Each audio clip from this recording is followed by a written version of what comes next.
नमस्कार, हजुरलाई ओके जर्नीमा स्वागत छ। आज हामी चाहिँ okay journey operator app install गर्न गइरहेछौँ। त्यसको लागि सबभन्दा पहिला प्ले स्टोरमा जाने अनि हामीले के सर्च गर्नु पर्यो, okay journey operator app.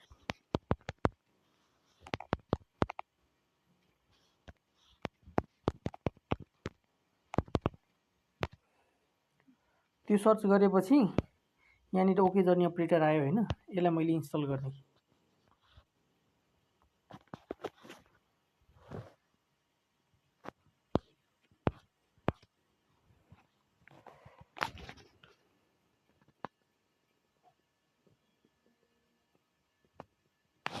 App install भयो हैन, एप ओपन हुन्छ।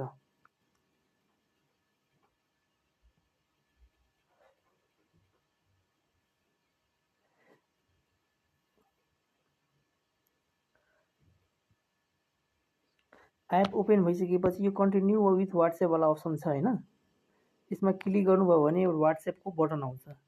मानौँ कि वाट्सएपको बटन यो छ भने यहाँ मैले यो कुनै एउटा जुन वाट्सएप छ तपाईको जुन वाट्सएपमा क्लिक गर्नु र यहाँनिर मैले लगइन कोड पठाउनुस्। यो लगइन कोड पठाइसकेपछि यसले अब मेसेज आउँछ कि सक्सेसफुल भयो भनेर, र यहाँबाट सक्सेसफुल भयो भनेर मेसेज आयो। त्यो मेसेज आइसकेपछि ब्याक यहाँ जाने अनि तबसम्म लगइन भइसक्यो हुन्छ।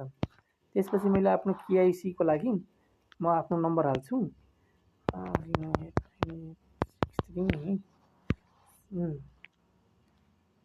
9017002609 हालेँ, काठमाडौँ हालेँ। कन्ट्याक्ट नम्बरमा मैले चाहिँ 9843703966 यो सबै हालेँ हैन।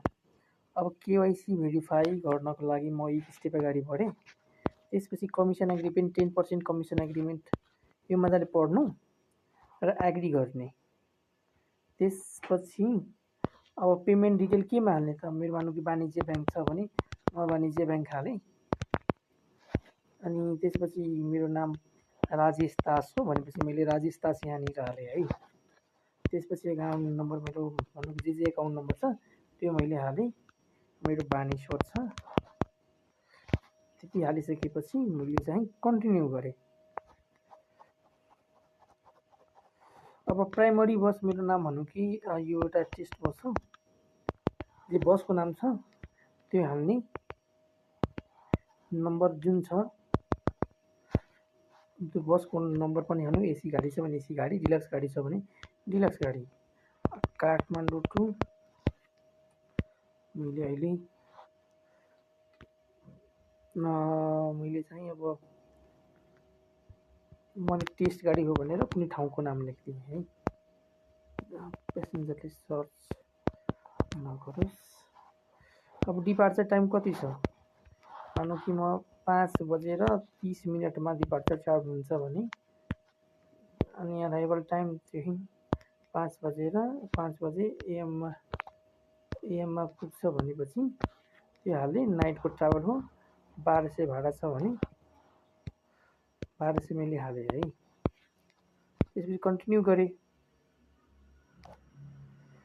कन्टिन्यू गरिसकेपछि ल सबै ठिक छ, ओके गरेँ। ओके गरिसकेपछि त्यसपछि मेरो टेक्स्ट बस यहाँ आइरहेछ हैन। अब अर्को गाडी जुन छ भेहिकलको नाम नम्बर त्यसपछि तपाईँको मोडल। अब जस्तै मेरो एसी गाडी छ भने 2x2 सिटर एसी गाडी छ भने यो यस्तो लेआउटहरू हेर्न पायो कि यस्तो लेआउट छ कि छैन, हाम्रो सिट चार्ट यस्तो छ कि छैन, आफ्नो कस्तो सिट चार्ट छ त्यो सिट चार्ट यहाँबाट छान्ने। छैन भने पनि कुनै छानेर गर्ने अनि हामीलाई चाहिँ मेसेज गर्ने, हामीले बनाइदिइहाल्छौँ सिट चार्ट। त्यसपछि अब तपाईँले सबै कुरा हाल्दै जानु। यहाँनिर गाडीको फोटो पनि हाल्नु मिल्छ, ब्लु बुक पनि हाल्नु मिल्छ हैन। अनि त्यसपछि तपाईँले फिनिस गर्नुभयो भने यो सबै कुरा डिटेल्सहरू यहाँबाट आउँछ र ड्यासबोर्डमा आउनु। यति भए तपाईँको गाडीहरू एड हुन्छ। त्यसपछि प्यासेन्जरहरू यहाँ आउँछ, पेमेन्ट सेटलमेन्ट गरेको यति यहाँनिर आउँछ है। Thank you. केही समस्या भयो भने हामीलाई वाट्सएप गर्नु होला।